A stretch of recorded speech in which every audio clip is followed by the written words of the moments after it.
we're enjoying Apartmentalize here in Philly. And man, it is quite an event. Yep, the National Apartment Association Apartmentalize show. Some call this the Super Bowl of multifamily fitness. It's where everybody from all over the country gets together. They come together to meet new vendor partners, make new relationships.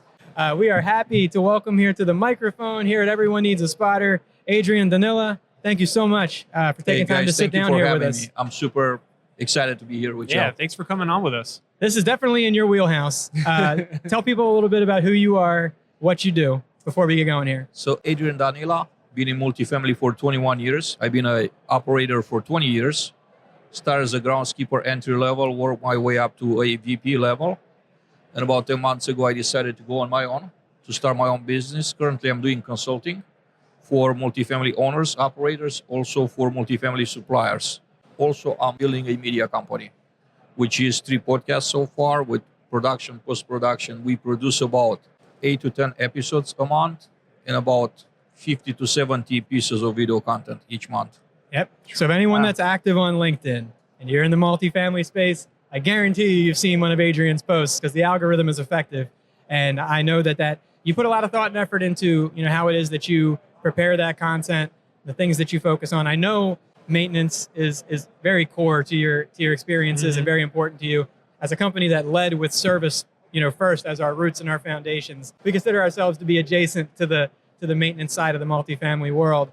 Tell me a little bit about how you've taken what you learned over the years and then applied that to now what you're doing in terms of creating content and media. Because I know you focus a lot on bringing in professionals from, areas that you came up through. And how does that help you with your content creation? Yeah, I think it's a natural situation, right? So I've done it. I talk about what I've done versus a lot of times individuals that are, let's say, professional speakers, right? They speak very well on certain subjects, but they never done or they haven't done the thing in 10, 15, 20, 30 years. I'm still fresh, right? I'm only like 9 months out of the field, the action. But I try to overcome that situation by being in constant contact with people in the field. And one of the ways in which, there's a few ways, but the main way in which I stay in contact is I produce a lot of maintenance-related content. And then on top of that, there's conversations that are not recorded. They're typically one-on-one conversations via phone or a video conference call with various leaders in the industry that have certain challenges, trying to help or literally just brainstorm. So it comes natural. It's not really something that I had to force myself into it. Like I'm still living it. I feel like I'm very immersed into the phenomenon. I'm not like an outsider looking in, right? Just because I never lost contact really with the conversations. No, I mean, that's kind of leads into the next question I was thinking about asking you, which was that I know how active you are on LinkedIn, other, media platforms, social media platforms. You're very supportive of things that don't relate to what you do in terms of, you're not just out there promoting your own activity. I see you're very supportive of the content that we put out at RMS Fitness. You're almost always one of the first people that likes or responds to our posts and things. And that means a lot to us. And obviously that probably speaks to how you feel about networking and building relationships and things. To that point, what role would you say that networking and relationship building has played in what you're able to do now with your consulting and bringing in people to your media and things? What role does that all play?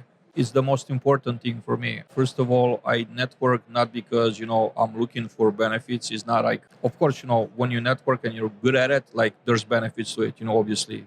I'm not saying there aren't. But for me, networking is something that I am. It's part of me.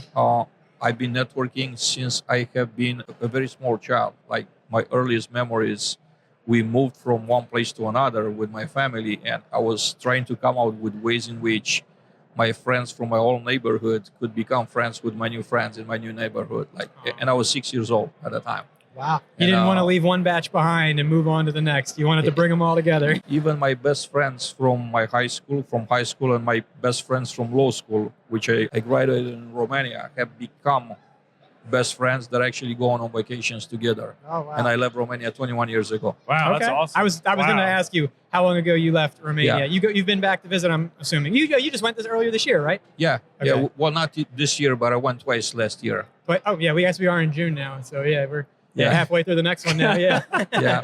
No, that's good. That's awesome that you get to go back home though and visit. And it's interesting though to hear that you talk about that networking from such an early age, because I see that from you in the way that you interact with basically everyone. I've been on LinkedIn this week. I've been seeing you. You've been a little bit of everywhere. I saw you were playing a little soccer earlier this week. It's so cool that this industry is that way and that they will come together, not just to talk about apartments and things like that, but maybe speak to that a little bit. What, when you come to these shows, because you've been here, the whole week? Yes, I came in like Tuesday afternoon. I've been Okay. here since Tuesday afternoon. So what is that like? When you come up here and you spend, because you've done offsite things, you've done things here at the show. How does that fulfill you going home? I'm guessing. Yeah, I never been to a Super Bowl, but I imagine that this is kind of the Super Bowl week for multifamily. Yeah. That's the way I imagine it. I picture in my mind. It's the best thing that could ever happen to me in a year. Every year, I look forward to just kind of meeting old friends that I don't have the opportunity to meet throughout the year, and meet old friends, like old connections from LinkedIn that we never met in person. Like I just met you today. Absolutely. We've been connected, we've been in contact for a while. And I had people that I've been friends with or build connections, meaningful connections for years that I never met. And I get opportunities to meet the week of NAA. So networking is huge. And I'm trying to build a platform where other people could network, not feeling the pressure that they're here to sell. They're here to make a quota. They're here to collect leads, to report back to their company with leads. This is the second year that we've done a networking event that, had zero sponsors. We spent $0 on doing it. We did it in a public space. It was at a Ritz-Carlton here in Philadelphia. And I think we gathered on Tuesday night about 500 people. Wow. That literally just came just for the phenomenon of networking, just because they want to meet people. They want to have genuine conversations with no ulterior motives or no one trying to sell anyone else anything, like just building connections. And that's a beautiful thing. It's a very important signal to me that the industry, the people in the industry are craving this. We need more of this. And I will announce our next year event, which, NA is going to be in Vegas. It's going to be on Tuesday night. We're going to start at 7 p.m. until the last person leaves. Oh, okay. This year, we've been on for 6 hours. We never like to say it's between this time and this time. We just give people the starting time because it only ends when the last person ends. We start at 6:30. On Tuesday, I show up at 6:30 and I left because I was way beyond exhausted. It's time to go. a quarter to midnight and there were still 50, 60 people at the bar. Wow. Still going. So that tells you how powerful this thing could become when it's done the right way, like with genuine, being genuine about it and being genuine about your intentions. Yeah. Yeah. I mean, that's one of the things that we've noticed as we've, in the last year or so, pivoted our activities to be more specified and tailored to the multifamily industry. We've noticed how much of a real community that space is. And you all do things for each other. You're very protective of one another. You're very supportive of one another. When opportunities are arising, that industry is so quick to try to fill that space with somebody that they know and care about and try to help their friends, find their next opportunities and things. And it's really been amazing to see. I remember when you first started sending those invites out for that networking event, you only had a handful of people that were confirmed that were going to be there. I think probably less than 10 to start, right?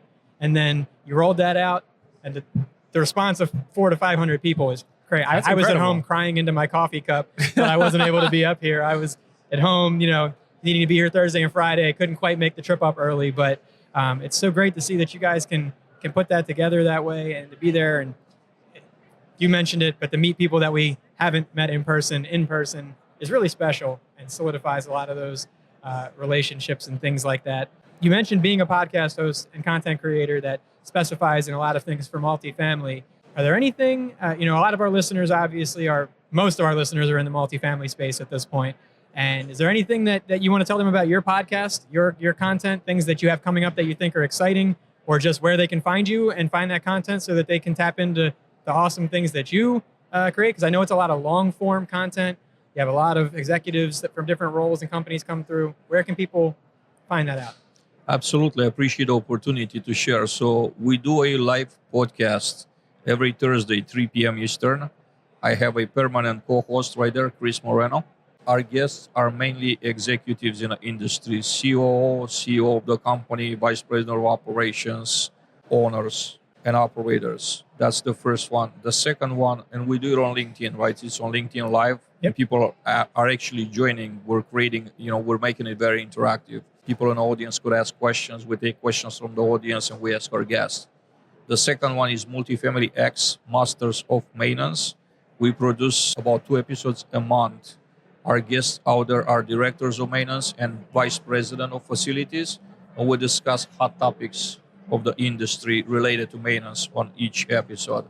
And the third one is my oldest one, which is almost 3 years old, which is Multifamily Chronicles, also with leaders in the industry. I will say leaders that don't fit in the first 2 buckets, we get them on Multifamily Chronicles. We're on YouTube. We have 2 channels on YouTube. We're on all major podcast platforms.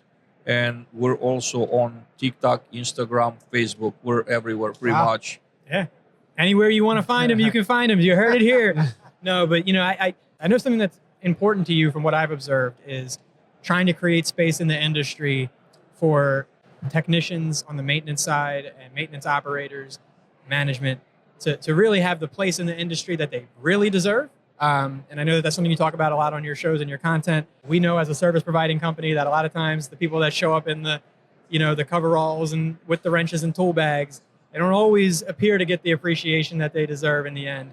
I know that that's important to you. And that's something that you push a lot, and as a service provider, we appreciate that about you because most of our employees at RMS Fitness are service guys. We couldn't get done what we get done, and we couldn't provide what we do for our customers without those guys showing up every day. Robert, I know you probably have some thoughts on that as a guy that's ran that side of the business for years. I think that it's good to hear when someone is supporting that side of the business. Now, we have the freedom to come and go in our line of work, 9 to 5, so to speak. But in the multifamily, those service individuals have to take on a wider responsibility. I hear, the nightmares on call, having to deal with certain things, not getting support from their own upper management. So it's nice to see someone verbally get it out there to the world that service technicians mean a lot to this industry.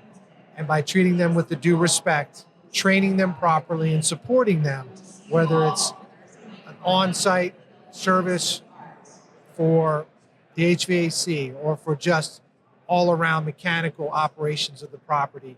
It's good to see these individuals get the support they deserve. And by doing it online, bringing it out to not just a section of the country, but globally, that's huge. Yeah, I think that's super commendable because, Adrian, maybe you can speak to it, but when you go to a property, maintenance is probably the last thing most people are thinking of right up until something breaks. Mm-hmm. And then it's the most important thing in the world, right? Have you seen positive change in that regard in terms of maybe, I always like to say since COVID, because it feels like everything changed since COVID, but in the recent years, have you seen a change with the mindset and mentality towards maintenance and things and how that affects properties and how they approach it? Yes, so I will say that, COVID has changed a lot of things globally, and people in general have learned that there's life after work, and they tend to appreciate their personal relationships in life way more than before. They're not as easy as, accept any type of offers. This reflects in multifamily maintenance as well. It shows. So this is just like one extra challenge that our industry has to face when we hire professionals, maintenance professionals. The gig economy, it's also a big thing. Yep. It's an alternative. And I've learned of a lot of maintenance professionals quitting the industry to go work, have a gig, like something like Uber, where you could flip the switch on and work for a couple of hours, and then when you're done, you just flip it off and go back with your life. You don't have a boss, you don't report, you're not on call. You work as much as you want, like you have total control of your schedule. So we're competing with that. Now, for positive changes, yes, I'm seeing this every day. I'm seeing leaders that they're very passionate about what they do. They stick for maintenance, even for very, very large companies, for very large operators. They're directors and VPs that are speaking up, and they're speaking up the truth. They're saying, we got to pay our guys what they worth. We got to invest in them. We got to train. It's a wonderful thing that probably 5 or 10 years ago I haven't heard so much of. Part of the reason is that social media and podcast was not as big. And now that I am a podcast host, I'm a content producer at scale. I have the opportunity to have those conversations more often. But there are companies that are doing great things for their folks out there. I think that there's a lot, right? I'm trying to highlight those things more just so they get more traction, they attract better talent, and then other companies will be forced eventually to follow because they don't want, they can't be left behind. They can't operate the teams, they can't operate the sites, the assets without having qualified individuals, and then they're gonna have to follow those that are doing the great things. People only show up if they're properly incentivized in one way or another, right? So 100%. You know what, man, it's really actually refreshing to hear you say that there's a change in that, because we somewhere between 400 and 500 commercial contracted properties where we see these facilities with maintenance properties. And we see the whole range of what's out there. We see the places the good, that the have bad, the ugly, the best maintenance programs, and we see the places that have the worst. And when you're involved in the care and upkeep of a facility, like we assist with the fitness center, you just understand like how important that really is. And I think that, again, most people just don't acknowledge that the importance of that until there's a broken problem, there's a flood, there's something going on, and then now you guys have to be the heroes, the maintenance guys come in and save the day. It'd be nice if you got that acknowledgement all the time, not just 2:00 in the morning when it was dark outside and the toilets were overflowing. And I know that was your roots, and that was something that I really wanted to talk to you about, because I know it's core to your work and the content that you create. So we appreciate that you make that a focus, and it's. I definitely appreciate you guys having me. Great conversation, great chat. You're doing a great job out there. Keep doing what you're doing, and thank you. I look forward to have more conversations like this. Yeah, for we'd sure. love to set that up. Is there anything else? Actually, not is there anything else? What I'd like to ask is the same question I've asked everybody else: is aside from the RMS Fitness booth, what's the coolest memory or moment or thing you've seen here at NAA this week that you're going to take home with you? In all reality, I'm just going to be selfish now. I think, the highlight of the week for me has been so far our networking event that I just mentioned earlier. Doing something organic and just have 500 people attending. That's, again, a testament to how much real conversations, real interactions, human, not transactional, are needed in a space. I encourage everybody, and especially companies like yours, right? I encourage you to start building relationship organically, not to push the sell, but just trying to build that relationship. I know it's the long game. I know it's the hard to do, but it's the solid thing to do, and it's the right thing to do, and it's very long term. Build that relationship. Be the person that offers the solution, not the person that sells a piece of fitness equipment. I think that'll take you a long way. Oh, absolutely, man. That's good encouragement for us too. Well said. I had a feeling your networking event was probably the answer to the question, but I didn't want to steal your thunder, man. So congratulations to you. Good. It's a testament to what you've done out there that you can put together an event like that and draw in that many people to come and participate in that with you, man. And we appreciate not just what you do on your content. We appreciate that you're an active supporter of what we do on our postings and things like that, and that you're an advocate and someone that supports the industry as a whole. That all really matters to us. So we thank you so much. And we look forward to catching up with you again Same in the here. very Thank you near for future. having me.